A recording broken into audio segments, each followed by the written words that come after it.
Magandang araw po mga giliw kong tagapakinig. Welcome to Roxy's Pinoy Stories.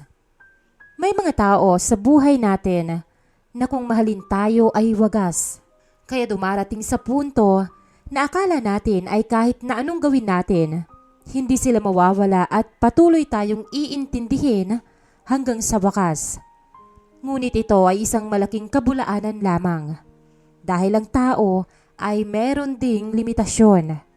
Kaya naman minsan, nagigising na lang tayo na iniwan na pala tayo ng mga taong minsan tayong itinuring na espesyal.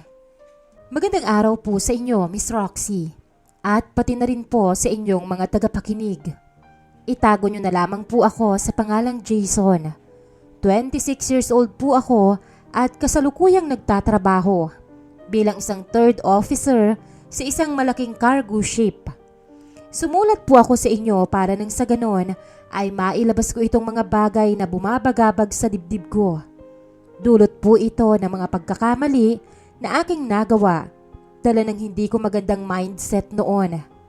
Para po maintindihan ninyo ang buong kwento, sisimulan natin sa sitwasyon ng buhay ko bago ako sumampa sa barko noong nakaraang taon.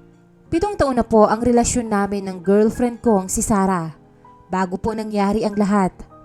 Si Sarah po ang definasyon ng isang perpektong nobya, mabait, matipid at talagang napaka-supportive sa akin. Basta, mag-iingat ka palagi ron ha sa barko.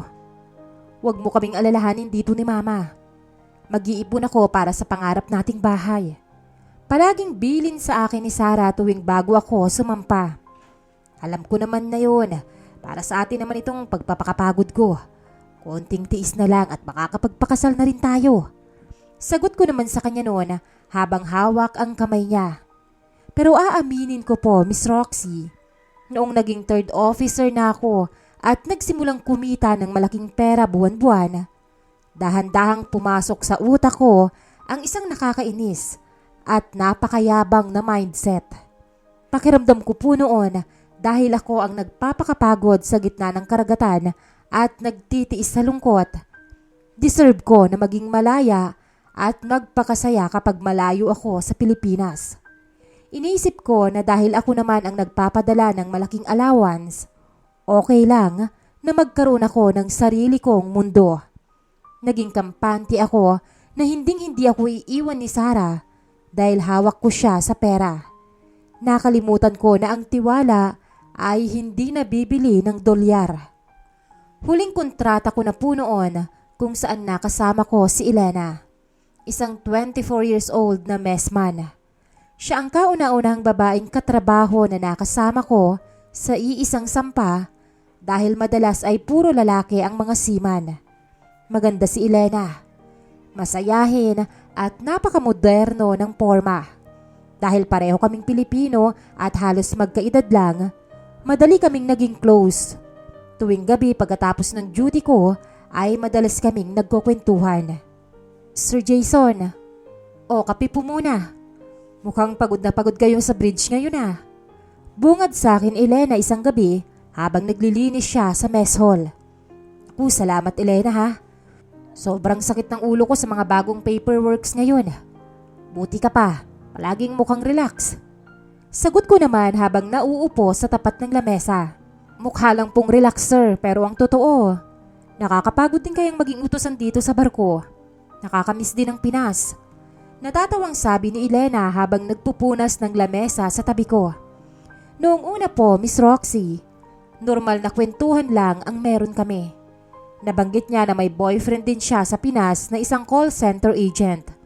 Pero habang tumatagal, mas nagiging malungkot ang buhay ko sa barko. Kapag dumarating ang mga oras na mahina ang signal at hindi ko matawagan si Sarah dahil magkaiba ang time zone namin, si Elena ang palaging nakakausap ko. Naging listening ear ko si Elena, Miss Roxy. Jason, pakicheck naman yung pinadala kong budget plan para sa kasal natin. Medyo kinulang tayo sa estimation para sa catering eh. Seryosong sabi ni Sarah sa akin noong minsang magka-video call kami. Sarah, kakatapos lang ng duty ko. Pwede bang mamaya na natin pag-usapan yan? Pagod talaga ako ngayon.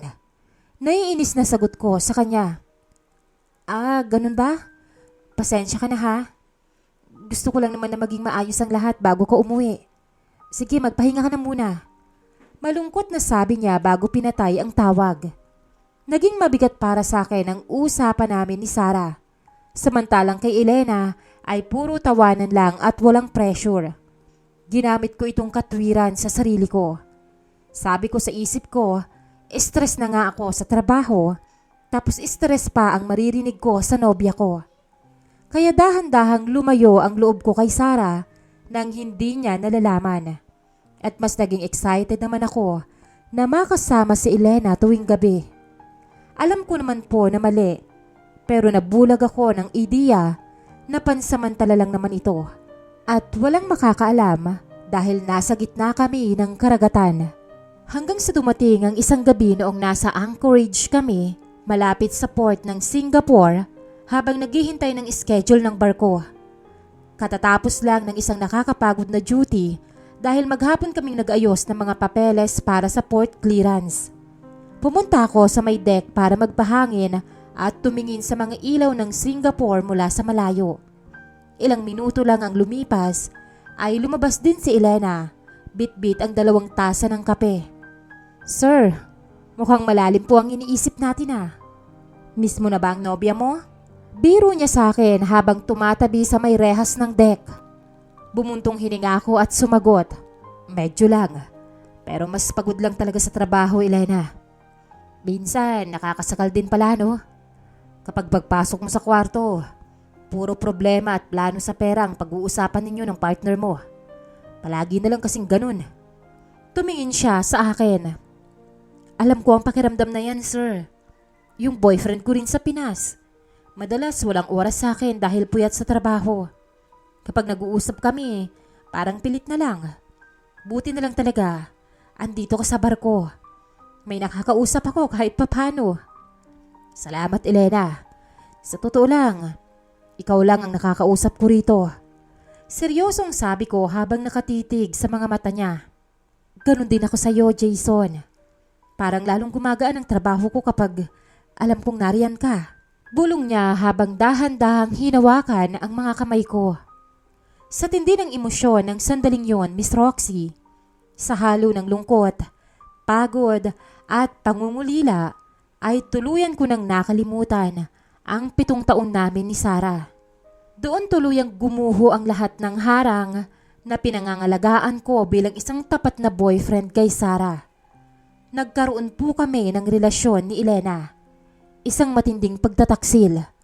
Pagtataksil kay Sarah na walang kamalay-malay at pagtataksil ni Elena sa boyfriend niya na nagpapakapagod rin sa Pilipinas. Nang gabing yon, may nangyari sa pagitan namin ni Elena. Naging napakagulo ng takbo ng utak ko matapos ang gabing yon, Miss Roxy. Kapag may signal ang barko, boyfriend pa rin ako ni Sarah. Pero kapag tulog na ang ibang crew, patago kaming nagkikita ni Elena sa mga tagong bahagi ng deck para magkasama. Naging mapagbigay din ako kay Elena dahil mas malaki ang sahod ko sa kanya. Tuwing magkakaroon kami ng shore leave o pagkakataong bumaba ng barko sa mga port sa Japan, binibilhan ko siya ng mga mamahaling gamit, pabango, na hindi niya mabili gamit ang sarili niyang pera. Noong una, nakakaramdam ako ng matinding guilt tuwing naaalala ko na si Sarah ay nagtitiis sa lumang cellphone niya para lang makatipid kami sa ipon. Pero dahan-dahan, nilamon ako ng pagkamayabang ko. Sinabi ko sa sarili ko na dahil ako naman ang nagtatrabaho, may karapatan akong gamitin ang pera ko kung paano ko gusto at kung sino ang gusto kong pasayahin sa tabi ko. Pero sabi nga po nila, wala nga pong lihim na hindi nabubunyag, Miss Roxy. Isang hapon, habang nasa bridge ako at nagbabantay ng watch, naiwan ko ang cellphone ko sa lamesa sa chatroom kung saan nakalagin ang messenger account ko. Si Elena naman ang naka-duty na maglinis sa bridge area noon. Dahil walang ibang tao, pumasok si Elena at ginamit ang phone ko para magpadala ng mga sweet message at mga patagong litrato naming dalawa sa sarili niyang account. Gusto niya palaging magkaroon ng ebidensya para mapilitan akong iwan si Sarah kapag nakauwi na kami. Pero nagkaroon ng malaking pagkakamali si Elena, Miss Roxy. Sa pagmamadali niya, hindi niya napansin na nakasync pala ang messenger ko sa iPad na naiwan ko sa bahay namin sa Pilipinas. Nakasalukuyang ginagamit ni Sarah. Habang hawak ni Sarah ang iPad sa Pinas, live na live niyang nakikita ang pagpasok ng mga mensahe at mga litrato namin ni Elena na magkasama. Wala pong naganap na pag-aaway habang nasa gitna ako ng dagat. Noong natapos ang duty ko at bumalik ako sa cabin ko, binuksan ko ang phone ko at doon ko nakita ang isang napakahabang chat mula kay Sarah na naglalaman ng mga screenshot at maikling message mula sa kanya. 7 taon. 7 taon ako nagtiis sa lungkot at nag-aalala tuwing may bagyo sa dagat dahil akala ko para sa pangarap nating dalawa yung ginagawa mo. Pero pinalitan mo pala ako sa babaeng kasama mo dyan sa barko. Ang dumi mo, Jason. Ang dumi-dumi mo. Kayo ng babae mo. Huwag mo na akong tatawagan pag uwi mo. Tapos na tayo. Nang mabasa ko yon, Miss Roxy, parang namilipit ang mga bituka ko. Parang tumigil ang lahat ng nasa paligid ko. Agad kong sinubukang tawagan si Sarah, pero hindi na ito nag-ring dahil na-block niya na ako sa lahat ng account niya. Doon ako nakaramdam ng matinding panginginig ng buong katawan sa tindi ng takot at pagsisisi. Akala ko po noong una, dahil nabisto na kami at wala na kami ni Sarah, ay paninindigan ako ni Elena at ipagpapatuloy pa namin ang relasyon namin pagbaba namin ng barko. Iniisip ko na baka ito na ang pagkakataon para magkasama kami ng tuluyan. Pero sobrang nagkamali po ako. Noong nakadaong na ang barko sa huling port at dumating ang araw ng pag-uwi namin sa Pilipinas, sabay kaming sumakay sa sasakyan patungong airport. Pagdating namin sa Terminal 3, nakita ko na may sumalubong kay Elena, yung boyfriend niya na call center agent. Pagkakita ni Elena sa boyfriend niya, bigla siyang tumakbo patungo rito at niyakap ito ng napakahigpit habang umiiyak. Naiwan ako nakatayo sa tabi ng mga bagahe ko. Gulong-gulo ang isip at para akong tanga na nakatingin lang sa kanila. Hinabol ko si Elena bago sila tuluyang makalabas ng airport at hinawakan ko ang braso niya. Elena, sandali lang. Ano to? Paano naman tayo? Akala ko ba pareho natin gustong ayusin ito pag uwi natin? Akala ko ba patuloy pa rin tayong dalawa? Naguguluhang tanong ko habang pilit na ibinababa ang boses ko para hindi marinig ng boyfriend niya. Tumingin sa akin si Elena na may matinding panginginig at galit sa mga mata. Bitawan mo nga ako, Sir Jason. Ano bang sinasabi mo? Nakikiusap ako sa'yo. Huwag mo na akong gagawa ng eksena rito sa harap ng boyfriend ko. Pero Elena, paano yung 6 na buwan natin sa barko? Ang dami nating pinagplanuhan, di ba? Sir Jason, magpakatotoo tayo ngayon. Ang nangyari sa barko, laro lang yun dahil pareho tayong malungkot at malayo sa mga partner natin. Nadala lang ako ng sitwasyon at ng mga regalo mo. Pero ang boyfriend ko pa rin ang mahal ko. At ang totoong buhay ko. Ayoko pa rin masira ang relasyon namin. Malamig na sabi ni Elena bago tuluyang tumalikod at pumunta sa boyfriend niya. Doon ako parang sinampal ng napakalakas na hangin, Miss Roxy. Doon nag-sink in sa akin ang isang masakit na katotohanan tungkol sa seaman mindset at sa psychology ng pangangaliwa sa barko. Na hindi ko naman talaga mahal si Elena at hindi niya rin ako mahal. Ginamit ko lang siya at ginamit niya rin ako para maibsan ang malalamig na gabi namin sa barko at takasan ang mga mabigat na responsibilidad ng totoong relasyon namin ni Sarah. Ginamit ko ang atensyon niya para pakainin ang ego ko na kesyo malakas ako dahil third officer ako. At si Elena naman, ginamit lang ako bilang isang panandaliang takasan mula sa boring na buhay sa barko at para makuha ang mga luho. Pareho kaming gumamit sa isa't isa at sa huli, noong bumalik na kami sa realidad ng buhay sa lupa, ako ang naiwang walang-wala. Tuluyan po kaming nagkahiwalay ni Sarah. Pag-uwi ko sa probinsya namin, pinuntahan ko siya sa bahay nila para magmakaawa. Lumuhod ako at umiyak sa harap ng mga magulang niya habang hawak ang mga paa ni Sarah. Sa harap, patawarin mo ko. Nagmamakaawa ko sa'yo. Nabulag lang ako ng lungkot sa barko. Sana maintindihan mo yun. Ikaw pa rin ang mahal ko. Hindi ko kayang mawala ka. Mahal na mahal kita. Humahagulgul ako habang nakaluhod sa sahig ng sala nila. Tumingin siya sa akin na parabang ako na ang pinaka-nakakadiring nilalang na nakita niya.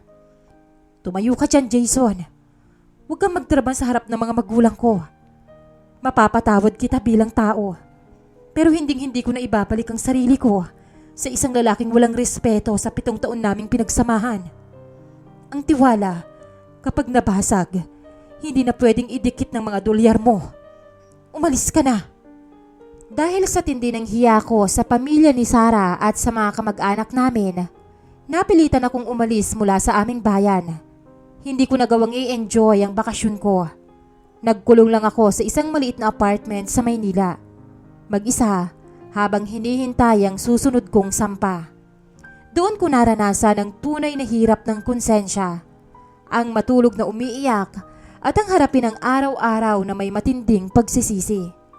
Makalipas po ang 3 taon, nakita ko sa post ng isang mutual friend namin na ikinasal na si Sarah sa isang teacher sa lugar namin. Simpleng lalaki na hindi man kasing laki ng sahod ko bilang seaman, pero alam kong may paninindigan at tapat sa kanya. Sa mga photos, mukhang napakasaya ni Sarah. Ang saya-saya nilang tingnan. Ang parehong ngiti na sinayang ko dahil lang sa aking kahinaan at yabang noong nasa barko ako. Napatingin na lang ako sa kawalan habang hawak ang cellphone ko. May isang luhang pumatak sa pisngi ko. Pero hinayaan ko yon, Miss Roxy.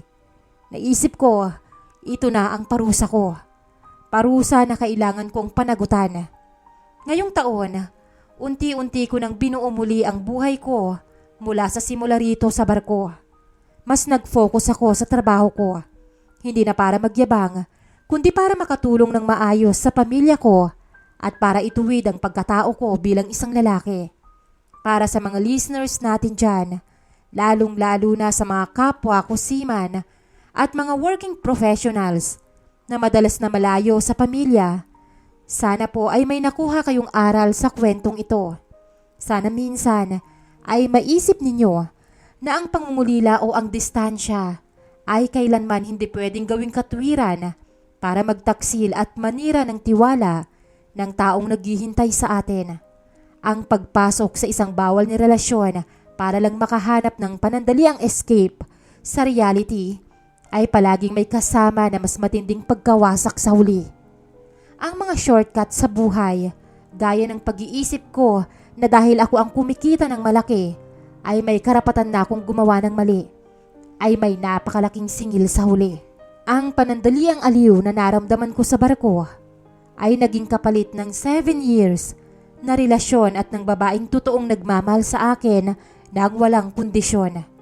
Kaya sana po, wag nating subukan ang katapatan ng mga taong nagtitiwala sa atin. Dito ko na po tatapusin ang sulat ko, Miss Roxy. Maraming salamat po at lubos na gumagalang. Jason.